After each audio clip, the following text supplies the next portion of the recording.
Welcome to Don't IEP Alone, the only podcast dedicated to helping parents navigate the IEP process and hosted by a special education advocate.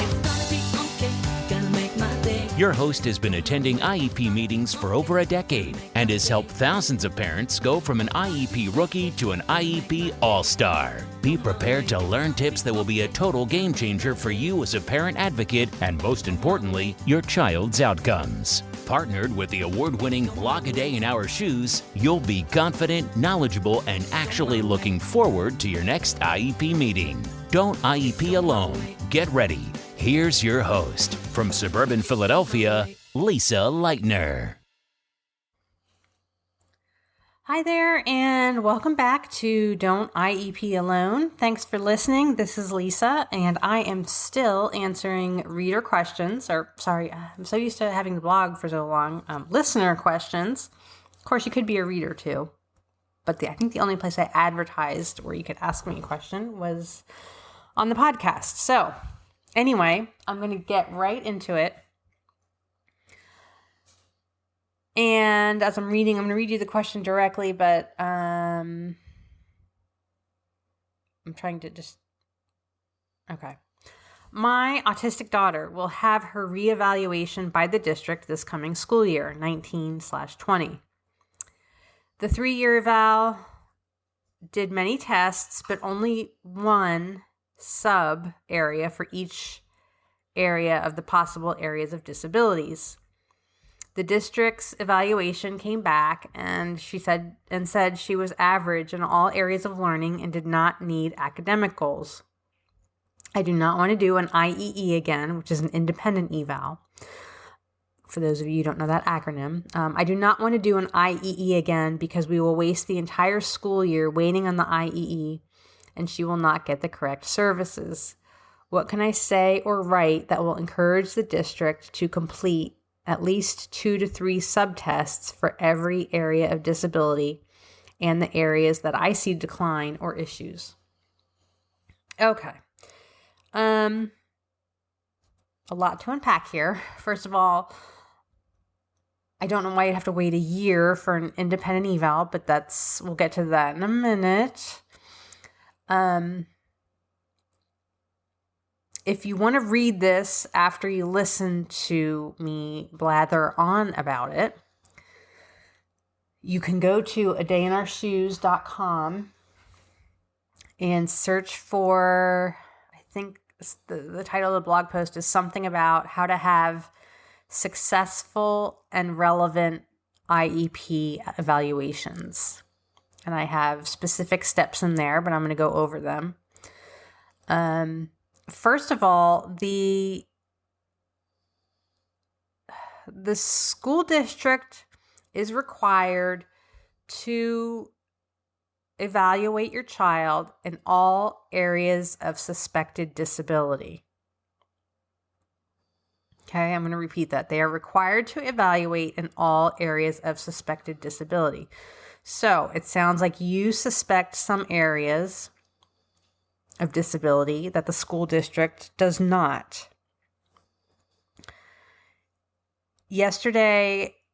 On yesterday's podcast, one of my tips for parents was that you have to engage in the IEP process the whole year round, not just the IEP meeting. You get involved in every step of the process. That includes evaluations. I have a blog post on that. I have a blog post called 5 things not to miss in the IEP process. Evaluations is one of them. Now, since her evals, it says that they're coming up this coming school year. That's great because you're ahead of the game. The evals haven't been done and you're not looking back. You do a letter to the school. Remember, everything's always in writing. So you do a letter to the school. Dear school, I understand that Susie is due for her IEP evaluations. Here are some concerns that I have, or here are some things that I'm seeing. Here are some areas of need that I would like to have evaluated. However you want to word it. It's another blog post. I have another blog post, several, with requesting IEP evaluations, and templates already set up for you. But basically, you're just going to lay out for them what you want her evaluated in, what areas. You list them and you give examples as to why you want her evaluated in those areas. You list what you are seeing so that, again, you suspect the area of disability, they do not. So it's up to you to bring it to their attention. Before the evaluations, you should get a permission to evaluate form. You can write on those forms. Parents seem so afraid to write on all these forms that the districts give you. You can write on it, and it'll say, so and Susie's due for evaluations. This is what we're going to do. Thanks so much, school district. And I found a lot of these letters to be very generic. You can write on them. If they didn't list your concerns, even after you wrote them an email listing out your concerns, go ahead and write them again on the permission to evaluate form. Yes, I am giving you permission to evaluate. However, I also have the following concerns, blah, blah, blah, and you write it on the form. Okay, you have to make it impossible to ignore, and it has to be in writing. Then you get your evaluations back.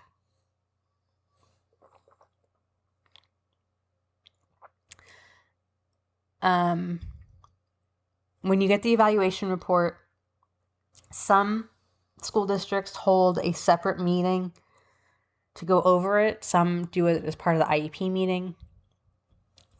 But don't feel obligated to sign off on it that you agree with it right then and there. Take it home, digest it. And if they missed things, then you ask for an independent eval. If you're still in disagreement with their evaluations, ask for an independent eval. And, I live in the Philadelphia area, and we have a very large cottage industry built up around special ed. There are independent evaluators in pretty much every little niche or area of discipline that you could possibly think of. And of course, some are better than others, and everybody knows who the good ones are and the bad ones. And some of them have extreme wait lists, extremely long wait lists. And I've still never seen it take a year. I've never seen it take a year to get an independent eval done. I don't know why it took that long last time. Only you didn't put that in the thing in your question to me. Keep in mind that an independent eval is just what it says, that you choose the evaluator. So if the school district told you that you had to choose from a list of their evaluators, that's incorrect. And again, I'm just not sure why it took a year. I've seen some that do have wait lists of longer than 6 months. And in that case, I would say you just choose a different evaluator. As I say, you can't always get what you want. And 6 months is I think, too long. Unless it's an extremely niche specialty that I can't find anyone else to do it. But that, at least around here, that's not likely. So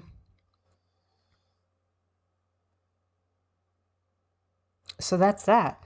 I hope that I answered your questions. I'm just looking over it again to make sure. An IEE shouldn't take a year. Engage in the whole process. Do the letter before the evals. Do the permission to evaluate form, and then take it from there. And again, IEPs, I know there was a part I missed. IEPs are not just for academics. And in fact, IDEA is very clear about that. Again, I have that on adayinourshoes.com I have the different citations from IDEA, where it's about functional skills as well. So She may not have any academic needs. That's fine. But she might have some other needs. So,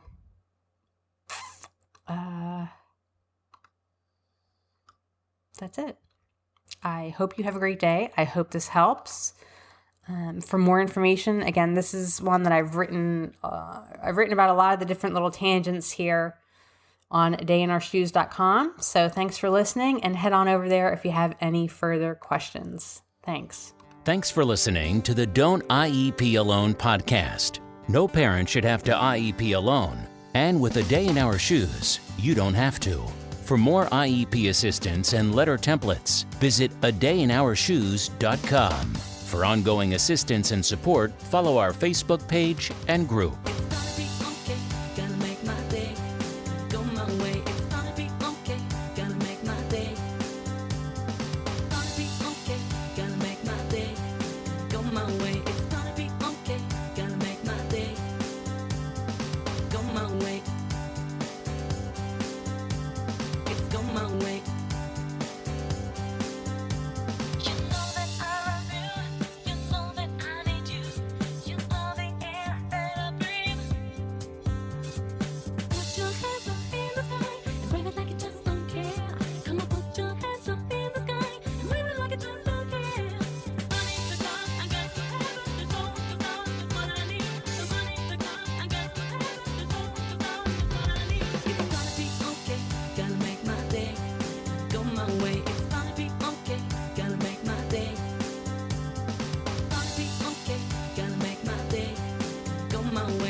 Me, I could fly up to the sky.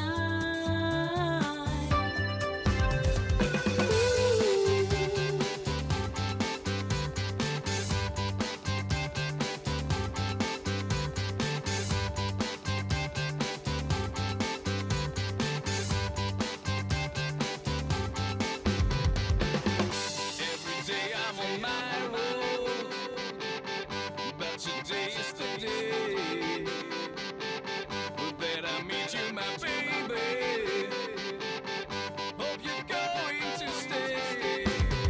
It's gonna be okay, gonna make my day. Go my way, it's gonna be okay, gonna make my day. It's gonna be okay, gonna make my day.